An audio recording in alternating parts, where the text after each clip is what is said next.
By Thursday, I'd been crunching numbers for 3 consecutive nights and my boss had just patted me on the back, praising our aggressive growth plan.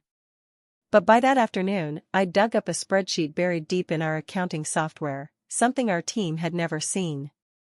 Row 47, which we were told was some obscure compliance metric, actually spelled out our company's projected employee-to-client ratio for next quarter.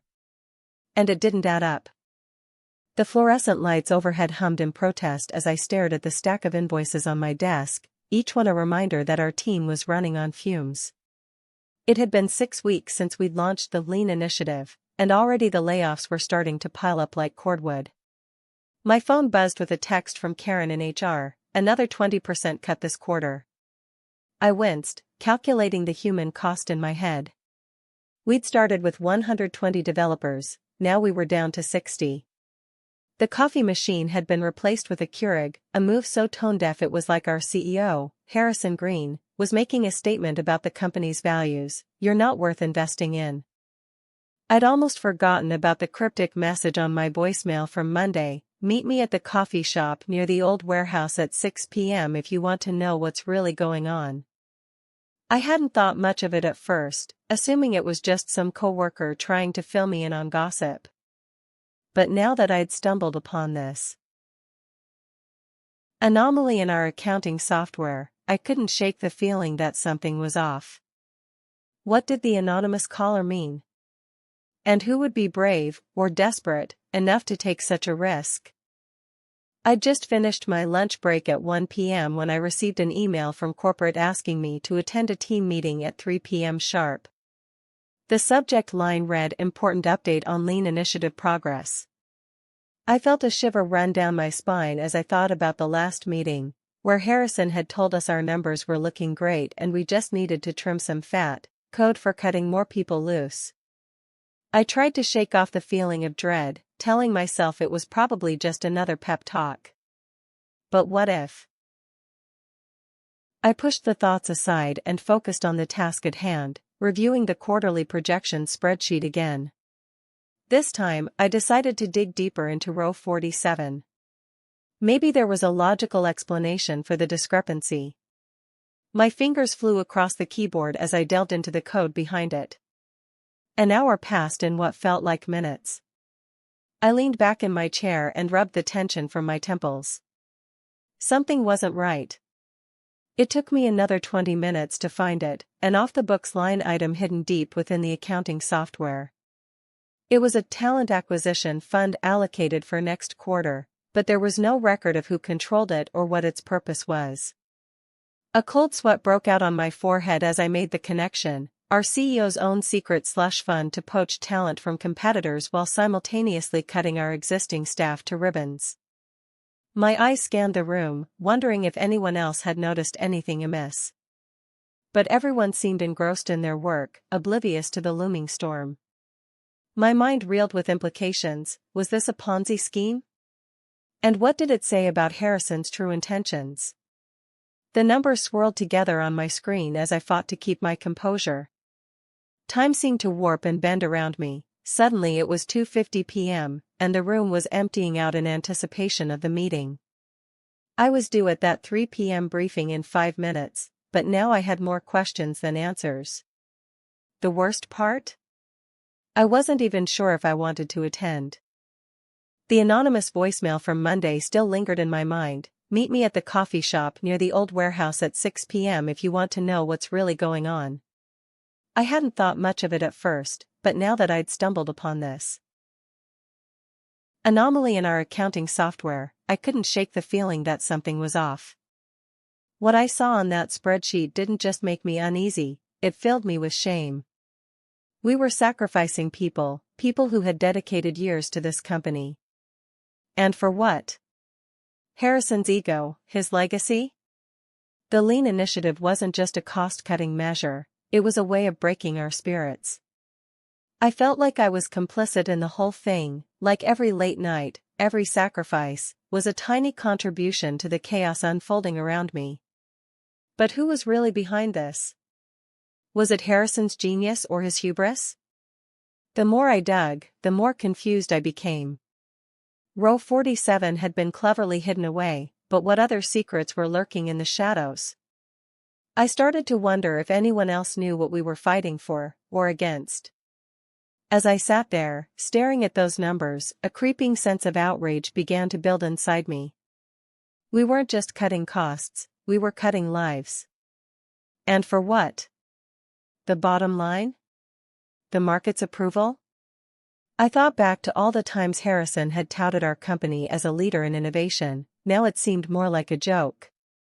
We were hemorrhaging talent, hemorrhaging hope, and still, the numbers didn't add up.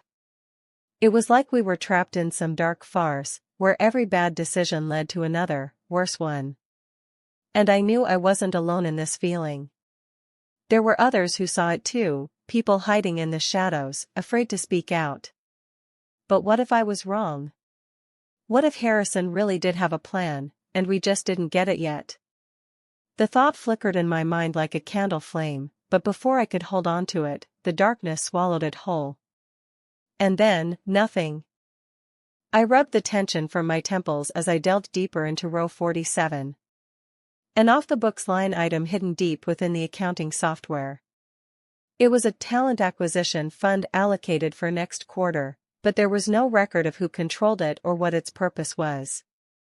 A cold sweat broke out on my forehead as I made the connection, our CEO's own secret slush fund to poach talent from competitors while simultaneously cutting our existing staff to ribbons.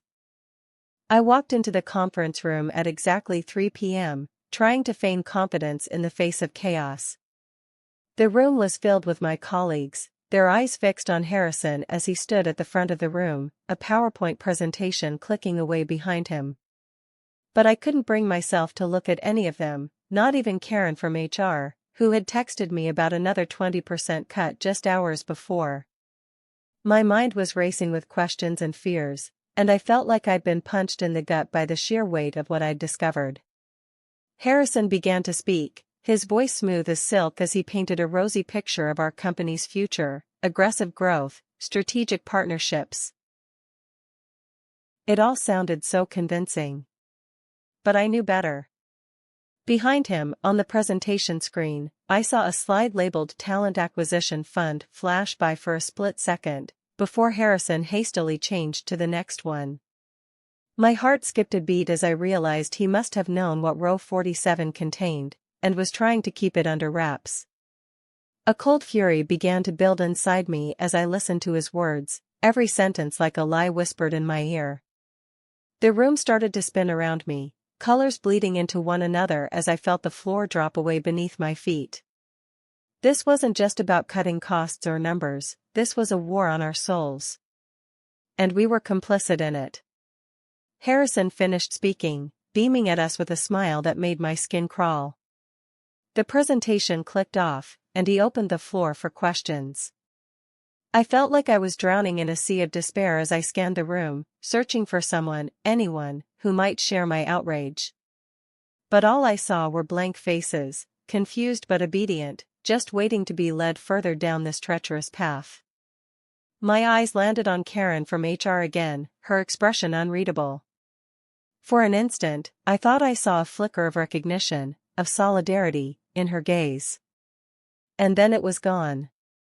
My mind reeled with the implications as Harrison nodded along, answering questions that made my blood boil. We were trapped in this nightmare, and he knew it. He'd set us up to fail, to sacrifice our own humanity for the sake of his ego.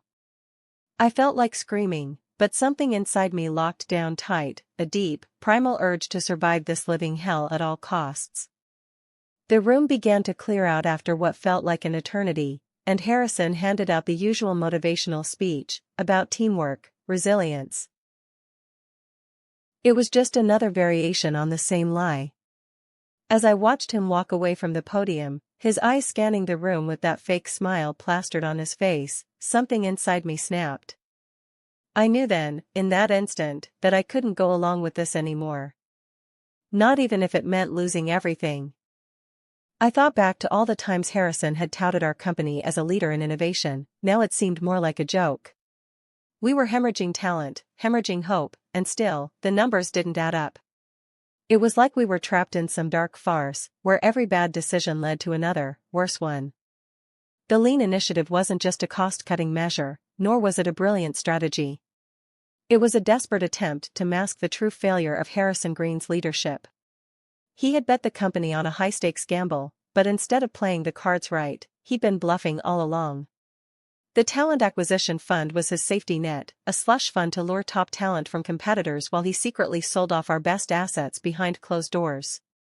The numbers didn't add up because they were being massaged by Harrison's hand-picked accountants, who were more interested in keeping their jobs than doing what was right. We weren't just cutting costs, we were covering up a catastrophic loss of faith in our CEO's vision. Our team had become complicit in this farce, sacrificing our lives for the sake of his legacy. And Harrison knew it. He could see the desperation in our eyes as we clung to the illusion that our work was making a difference. As I walked out of the conference room, the fluorescent lights seemed to hum with a newfound intensity, as if they too were mocking our desperation for answers. The weight of what we'd just witnessed settled heavy on my shoulders, not just the numbers, but the people. Who else knew? And what could be done?